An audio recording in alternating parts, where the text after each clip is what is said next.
Hey guys, I just wanted to take a quick second before the video started to say that no hate goes out to any of these channels that I mention in today's video. And also Ludwig, I love Ludwig. I've always watched his channel for the past like 2 years, and he's one of my favorite streamers slash YouTubers. This guy that I will be reacting to a video from, check out his channel in the description below if you want to see the original content. Go ahead and give it a like and support his content. I just wanted to give you my view on it, and I hope you like the video. Thanks. Okay, so the video is, I made a YouTube channel to prove Ludwig wrong, only to go viral. So he'll explain in the video that Ludwig made a video saying it's all skill-based. YouTube is all skill. It's not luck, which I call bullshit. It is not all skill. It is a lot of luck. I would say half and half. You need the skills to make good content, but you need the luck to have the algorithm on your side that day. I mean, especially if you're making niche content like gaming. But like, anyway, let's get into the video, and I'll show you what I mean. Years ago, Ludwig uploaded a YouTube video, as he tends to do, right? It's almost like it's his job or something. And in this video, he set out to prove that starting a YouTube channel is mostly skill, as opposed to luck. And if you know what you're doing, you can easily make it big on your first upload. And he did this by creating a brand new channel in secret and uploading one quality video without any of his branding or assets to see if it could get 1,000 views within the first day. And when I first stumbled across this, I'm going to be honest, I called bullshit. Just like me, dude. He called bullshit just like me, because I saw it, and he'll explain in a second. Actually, I'll keep it going. Right, mad respect to Ludwig and all, but this video definitely rubbed me the wrong way when I first saw it. In his defense, Ludwig's secret video did end up getting the 1,000 views he hoped for and then some, but the way he went about getting those views was kinda weird. He wrote a script about Mizkif and how his store carried his whole career. Then he paid someone to read it for him. Then he paid someone else to edit a video essay around it. Then when he did his thing and uploaded the finished product, he paid Mizkif $50 with a burner Twitch account. So Ludwig literally paid like $500 or something dollars. $500 to $700 in the production of one video. That was like, I don't know, a few minutes long, like 5 minutes, right? And it's like, yeah, because he can throw that cash out there. And then he baited a streamer, a big streamer, to watch the video. And it says, someone called you the biggest streamer in the world, just to like stroke his ego or whatever. And it's like, if you're making documentary style content, that is so easy to bait someone into watching, or it's interesting content. And I will admit, if you make video essays, it's so like, it's a hard thing to do because you work weeks on weeks to just produce an 8-minute long video, right?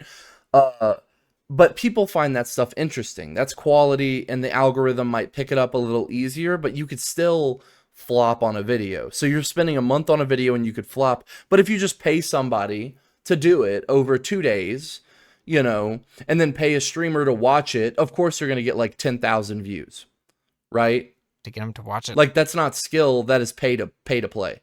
Also, it's a very niche content. You can't send a streamer a gaming video and be like, dude, this guy's playing this game, you should watch it. They're not going to click on that. This streamer only clicked on it is because it was about him. You know, like, unless you're like, you do something like super goated, and then that's skill, I guess, in gaming. But it's like, if you're a documentary kind of YouTuber, dude, I mean, it's very clickable. It's very marketable, right? Live, right? You see the issue? I mean, granted, this was all done to quell any and all suspicions that Ludwig himself was behind it, and he did assure everyone he could do all this for free, minus hardware and software, but I was hoping to see the video make it on the algorithm. And dude, software costs a lot. I will say that. Them alone, and him literally paying someone to inadvertently promote it, you know, it seemed a little bit like cheating to me. It is Even cheating. if the algorithm did eventually pick the video up. My I takeaway might just was be that the salty results though. of this little experiment did suggest that skill is a big part of things, but it didn't fully prove that luck wasn't involved in some way. Like, he never fully rolled out luck as a contributing factor. And as such, I gotta say, I was skeptical of the whole deal. And for some context into my mindset, when I first saw this video Okay, for let's just... GHXC, which He basically explains, let me just go ahead and paraphrase. He says that his main channel has been dying because the game he plays is dead and he doesn't have any more content to do, so he goes the route of making a documentary style video. And Ludwig's video and had my entire outlook on YouTube challenged, I had a hard time trusting it. Because to me, Ludwig may as well have just said skill issue and left it at that, and it would have had the same effect. But I will give it credit for one thing. It got me thinking, what if I tried this little experiment myself? What if I started from a clean slate, so to speak? okay, yeah, so he makes a new YouTube channel doing documentary style videos or video essays, because I'll tell you what, it's kind of hard to be a video essay maker because, like I said, it takes so long to make a video and you don't know if it's gonna flop. And if you like go hard on one video, it gets like even 1 million views, then you make another video and boom, it gets 2,000 views, you know. But he basically is saying how he worked hard on a video about how like intros aren't a thing anymore, like big YouTube intros.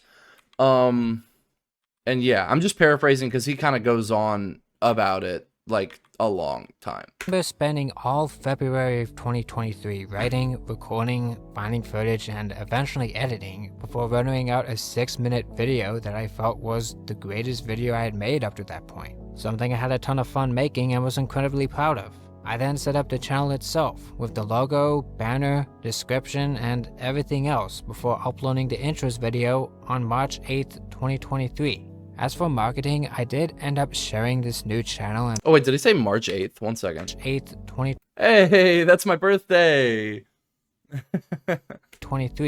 As for marketing, I did end up sharing this new channel and video on my main channel via community post, but besides that, I didn't really promote the video like Ludwig did. I just uploaded the video and waited, fully expecting it to be forgotten about within days. And, well, on its first day, it only got 36 views, most, if not all, of which came from my main, which, while a bummer, was to be expected. I guess Ludwig was wrong after all, and it's all just luck, right? And with the failure of this first video fresh in my mind, I ended up making the difficult decision to make another video. This time on the whole Mr. Beast curing blind people fiasco. See, and what I'm talking about with these video documentaries, it's hopping on the bandwagon of whatever is popular to talk about at the time, which is, I guess, how media works. But it's like, if you say Mr. Beast Twitter drama, then it should be like, oh, that's what the algorithm's pushing right now, because like that's like some of the top stuff in the media right now, which, I mean, I guess people are gonna watch what they want to watch, but like it's just catering to the audience. I mean, that's a skill.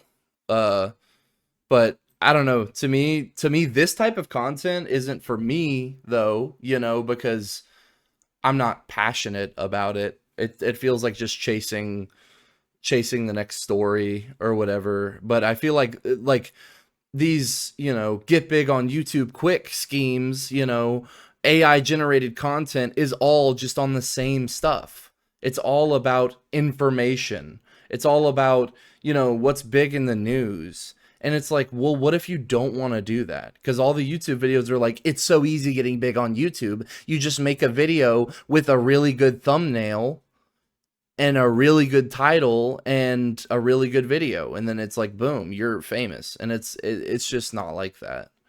If you're a streamer or a YouTuber that like makes content that is good, you make good content, you make people laugh, you're entertaining, it's still hard to break through that. I mean, it's very gradual.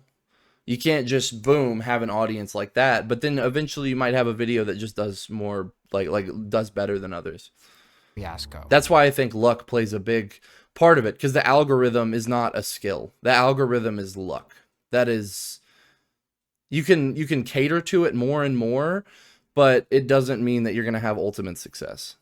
And I managed to finish this second video within a single week. And at first when I uploaded it, it didn't get that many views at all. Even less than the intros video, which by that point it had 90 or so odd views.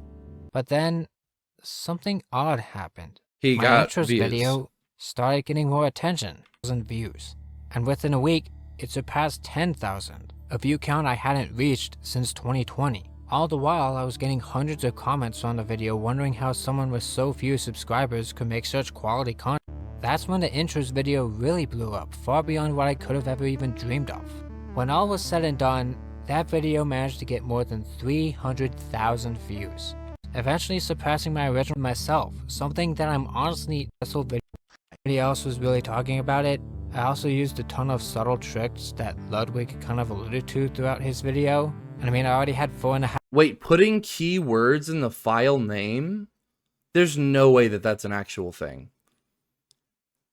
Odd years of practice doing YouTube before this, so I had plenty of time to learn editing and talking and other skills.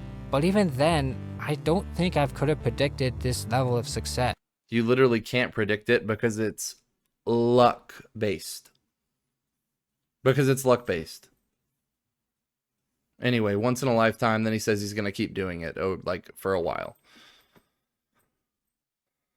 Anyway, but yeah, I just wanted to show you guys that, because it kind of was like, I still call bullshit on it.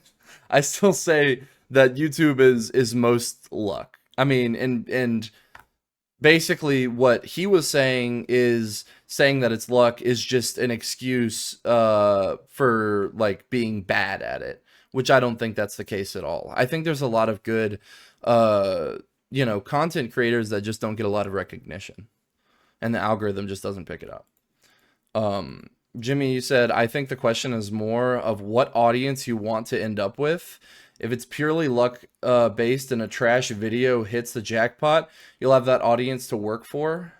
If it's luck based, then something interesting hits the jackpot, you'll have an audience you'll actually like doing more content for. That was my point. Yeah. That's a very good, you know, if you have that slow and gradual growth, or even like a fast growth, some are gonna leave, but I think if you're doing the content that you really like to do, that's what you should strive for. And I don't think that skill has anything, I mean, it has a little bit to do with it, but I don't think skill is like 100% of what it is, you know. I don't think that, I think it's 50-50. I think you put your work into your videos, and then boom, like, you can put it up there and it might do good, it might do bad. So anyway, I just wanted to go over that for a second, because it was something that was on my mind.